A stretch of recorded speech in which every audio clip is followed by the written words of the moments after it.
Nuevo Testamento y el diezmo, parte 3. La bestia, Papa Inocencio III y el diezmo. Inocencio III, quien reinó de 1198 a 1216, está considerado como el más grande de los papas medievales y quizá también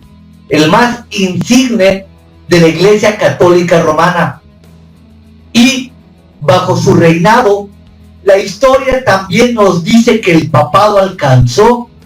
su máximo clímax. En el ámbito político y las relaciones con reyes y príncipes, ninguno de los papas que le precedieron tuvieron tanto poder como él. En Roma, por ejemplo, logró que los oficiales civiles lo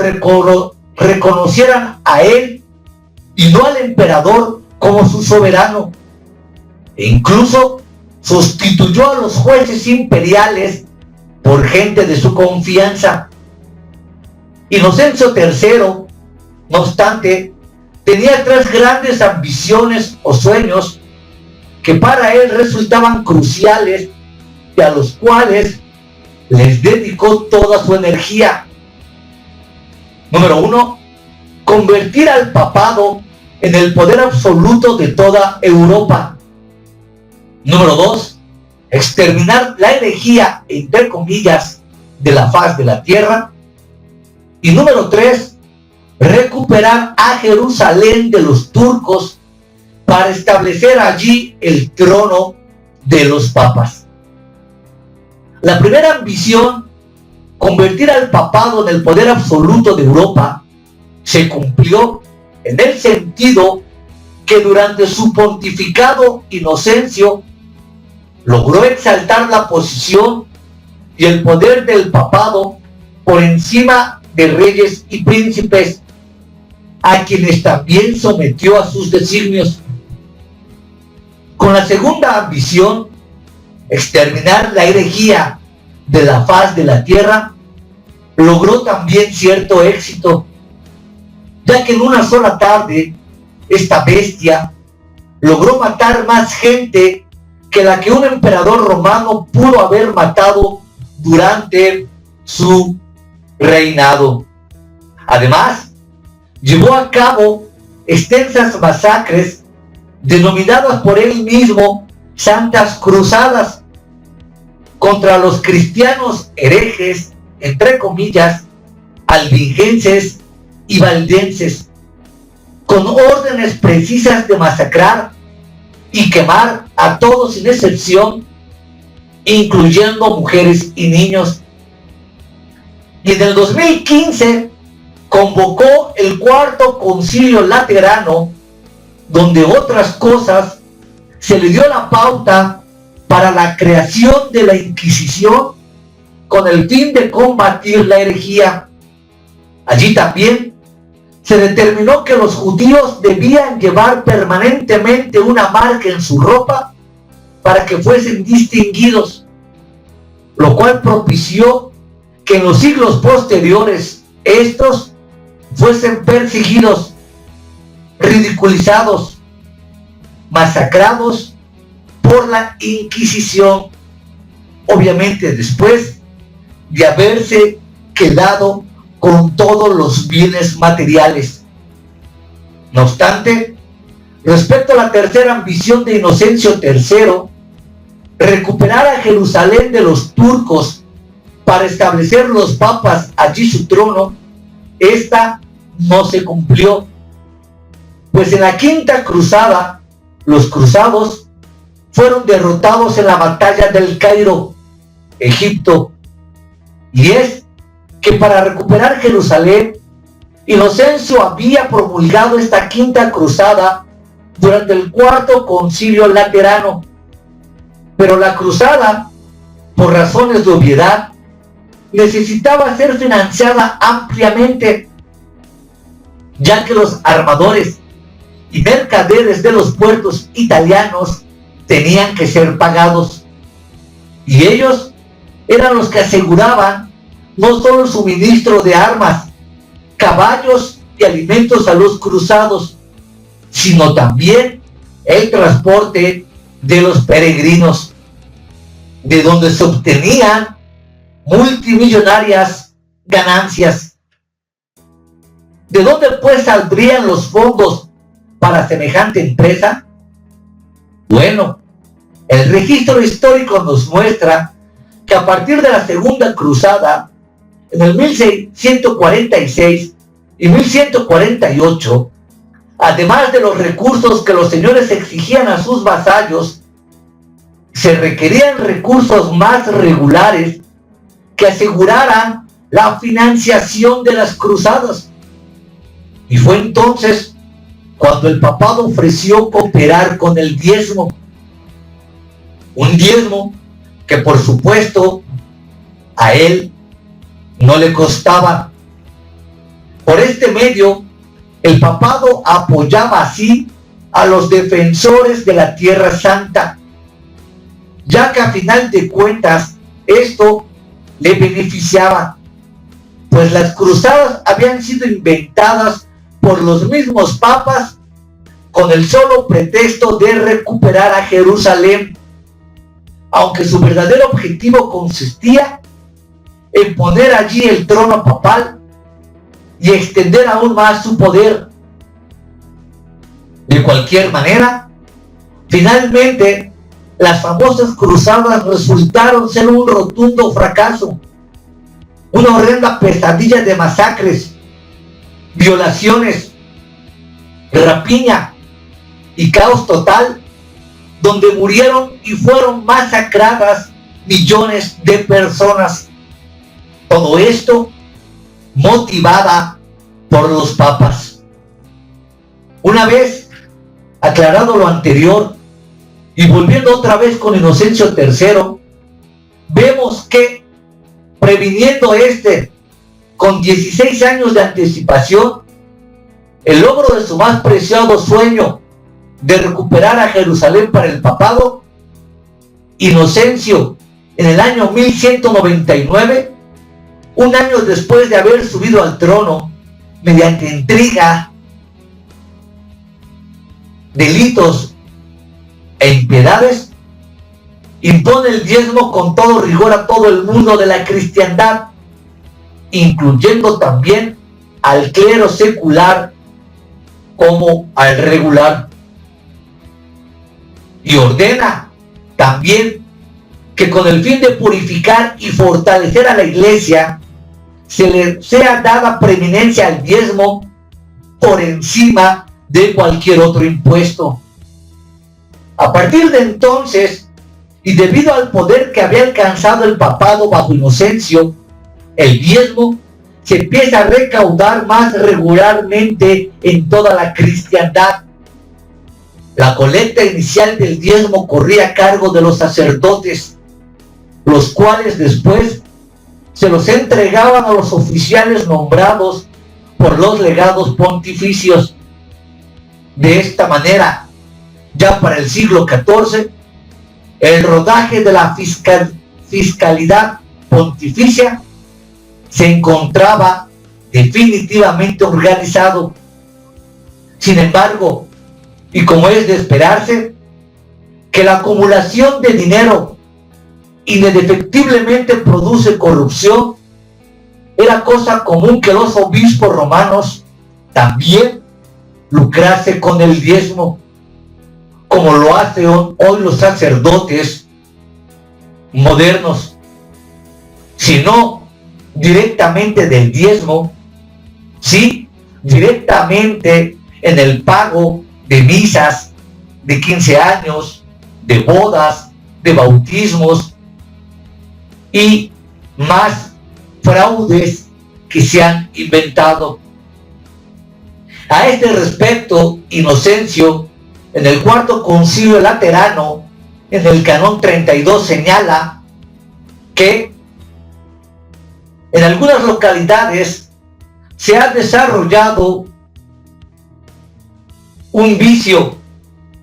esto es, que los encargados de las iglesias parroquiales y algunas otras personas, incluyendo los sacerdotes, se han apropiado para sí mismos los diezmos de las iglesias, dejando a los sacerdotes asignados a ella una porción tan escasa que los priva de una subsistencia decente, pues hemos sabido por una fuente cuya autoridad es incuestionable que en algunos lugares el clérigo parroquial recibe solamente la cuarta parte, esto es, una 16ª parte de los diezmos, y debido a que no se le puede poner bozal al buey que trilla,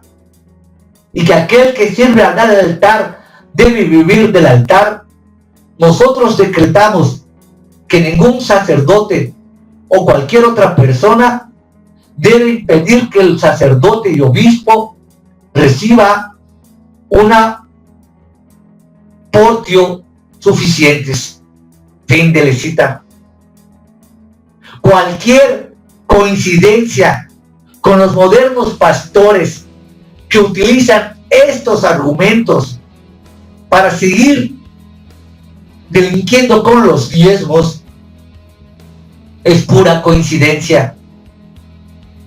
El hecho que el más grande monarca de la Edad Media, el emperador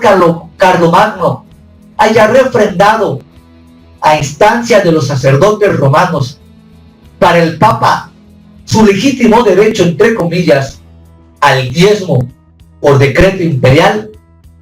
es algo que evidentemente no puede ser soslayado en cuanto a su importancia, ya que por medio de este acto, donde se combinó la doble presión de la Iglesia y el Estado, el papado logró darle una gran solidez y respetabilidad al cobro de los diezmos, que perduraría durante los siglos posteriores. Y para empeorar aún más las cosas, tenemos que 400 años después de Carlomagno aparece el así llamado más grande de los papas medievales, el magnicida Inocencio III, el cual también, en un periodo donde el papado había alcanzado la máxima cúspide de su poder, aprovechó su posición para darle otro empujón, entre comillas, al diezmo, al decretar que éste tenía preeminencia sobre cualquier otro impuesto civil o del Estado. Afortunadamente, después del año 1300, el poder de los papas empezó a declinar. Afortunadamente, el que narra el presente video ya no está en la época de la Inquisición, porque siendo así, hace mucho tiempo que estos impostores romanos, estos papas y estos mentirosos de la cúpula del poder del Vaticano Romano me hubiesen asesinado. De esta forma, los turbulentos reyes y emperadores no siempre querían reconocer un poder que se decía superior al suyo, y a los papas les resultaba cada vez más difícil conseguir el dinero o la obediencia de las naciones, mientras que a los reyes, por su parte, tampoco les preocupaba ya la excomunión como a un servidor, y los obispos también obedecían al papa solo cuando podían hacerlo fácilmente y cuando obtenían grandes ventajas, pero no se atrevían a desobedecer abiertamente a los reyes. Así, en la lucha entre la autoridad política y la religiosa, el poder del papado, aunque no dejó de alcanzar éxitos parciales, nunca llegó a triunfar definitivamente. Además, otro factor de debilitamiento surgió cuando empezaron a aparecer los así llamados herejes y un cúmulo de nuevas creencias basadas en la Biblia. Todo lo cual propició que los hombres de toda Europa empezaron a dejar de considerar a la Iglesia Católica Romana como el poder soberano sobre el gobierno civil y considerarla incluso como la gran enemiga tanto de los hombres como la gran enemiga del propio Dios. Y en este estado de cosas es que aparece, gracias a Dios, la Reforma Protestante, la cual procedo a explicar enseguida y su relación con el diezmo. La Reforma Protestante y el diezmo. Antes que nada, es necesario aclarar que el protestantismo no fue y no es nunca sinónimo del verdadero cristianismo apostólico, así como también nunca fue un aliado de la Iglesia Católica Romana. Todos sabemos, por ejemplo, que el catolicismo romano es un híbrido, es un sincretismo, es decir, el resultado de una mezcla entre el cristianismo, los distintos cultos de la Roma precristiana y todas las religiones paganas. Sin embargo, también es un hecho que el protestantismo, por su parte, viene a ser igualmente un híbrido, es decir, tiene una mezcla del catolicismo romano con el cristianismo. Veamos por qué. Cuando vino la Reforma Protestante, en el 1517 al 20, la Iglesia Católica Romana tenía ya más de 1000 años de existencia, manchadas sus manos de tanta sangre, y durante esos 1000 años, esta ya había permeado todos los ámbitos del mundo civilizado. Su influencia era enorme y determinante en el arte, la ciencia, la política, la educación y principalmente en la religión. Por eso, cuando hizo su aparición el célebre y magno Martín Lutero, el iniciador de la Reforma, tenemos que él mismo era un producto del catolicismo romano, ya que Lutero había nacido y se había formado completamente dentro de la religión católica romana, incluso se había ordenado como monje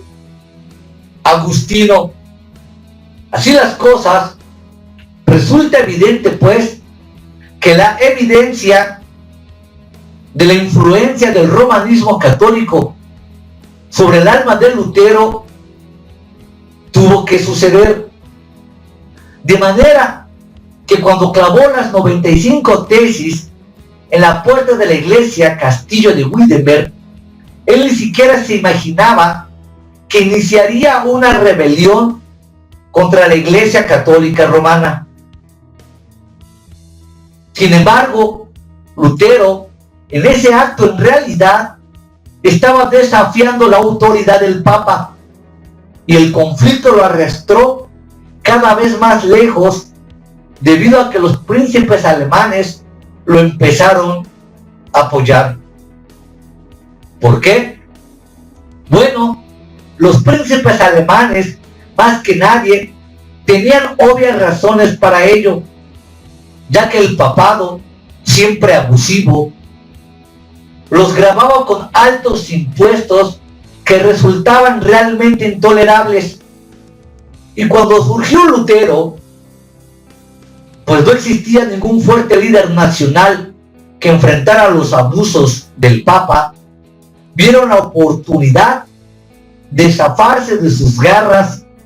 y de su tiranía. Además, esto también implicaba para los príncipes librarse del poder autónomo que el papado ejercía en las iglesias que se encontraban dentro del territorio de cada uno de ellos, pues Alemania se dividía en territorios bajo el sistema feudal, donde cada príncipe constituía la cabeza de gobierno en su área, todo lo cual se traducía en que ahora ellos también podrán ejercer control sobre la jerarquía local en sus respectivos territorios e incluso confiscar las tierras de los monasterios y los episcopados, que muchos de ellos eran inmensamente ricos a causa de la grave explotación que se le hacía al pueblo alemán. La reforma convenía pues desde cualquier punto de vista a los príncipes alemanes, y la mayoría de ellos que ayudaron a Lutero terminaron beneficiándose considerablemente en términos políticos y económicos. Lutero, teniendo de su lado a la mayoría de los príncipes, puso a la iglesia bajo el poder del Estado y aceptó el uso de la espada como medio apropiado para convertir o castigar a aquellos que disienten con la nueva autoridad eclesiástica. En 1529, en la Dieta o Concilio de Speyer, el Partido Reformador presentó su protesta ante los representantes católicos romanos, y de allí se derivó el término protestante que se aplicara después a los reformadores. Y para 1531, la Liga Desmarcada unió 9 príncipes y 11 ciudades como poderes protestantes. En este estado de cosas, es de esperarse entonces que lo concerniente al diezmo, Lutero lo aprobara también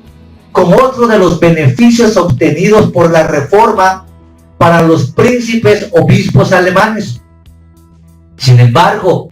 y como es un hecho conocido, el diezmo no fue la única práctica católica romana de cual Lutero no se despojó. Sin embargo, en el avance de la reforma, Martín Lutero logró darle el brillo a la escritura y regresar a la conciencia alemana el poder de las escrituras al traducirlas directamente al alemán. Por tanto, la reforma protestante, bajo el inicio de Martín Lutero, tiene como prominencia que fue la antorcha que iluminó a toda una Europa medieval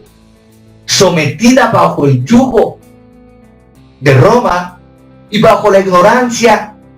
que los papas ejercían en toda la Europa. Históricamente hablando, es un hecho que Lutero, el líder de la Reforma protestante, nunca tuvo el deseo o intención de retomar y reformar al modelo de la Iglesia Apostólica, ya que, como vimos, finalmente es necesario mencionar también que 15 años después de iniciada la Reforma, el diezmo fue refrendado una vez más como obligatorio por la Iglesia Católica Romana en el Concilio de Trento en 1545, y se amenazó, como siempre, con pena de excomunión a los infractores. Pero a partir de la Revolución Francesa en el año 1789, Francia lo suprimió el 4 de agosto de ese mismo año,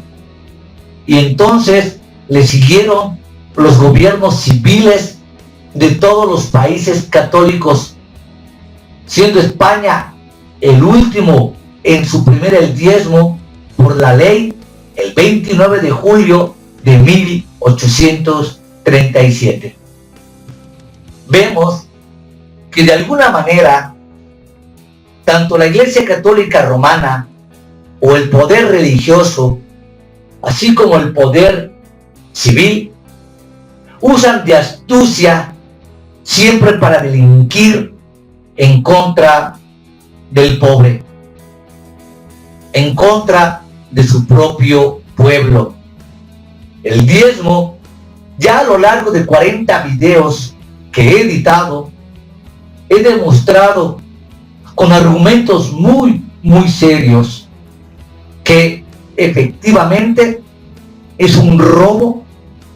un atraco, una inmoralidad y una perversión tanto de la Biblia como de la historia. Solamente a un deshonesto intelectual, solamente a un no cristiano, solamente a un perverso se le ocurriría todavía predicar los diezmos con esa tiranía, con esa enfermedad mental de lanzar y bramar gigantes maldiciones para todo aquel que no esté dispuesto a entregar su dinero. Lo más grave que constituye la prédica del diezmo es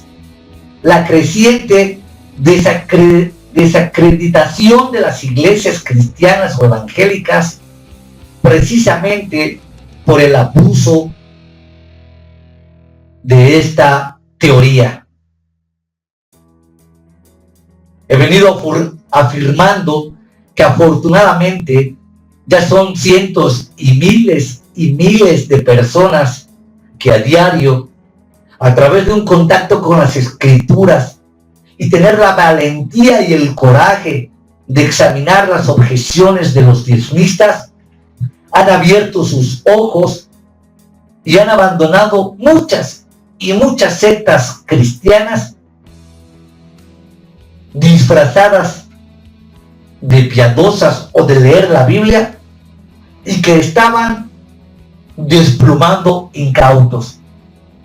Muchos no han abandonado aún dichas iglesias,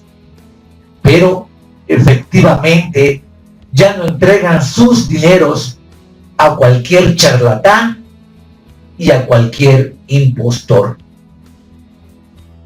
Damos gracias a Dios que a través de las redes, de alguna u otra manera, las redes sociales han servido para la evolución del pensamiento, para la oposición incluso de ideas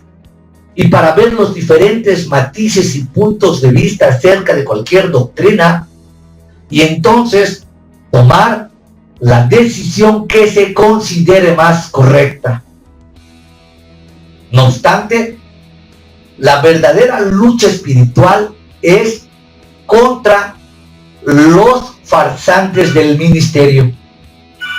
contra los que abusan en poder y autoridad,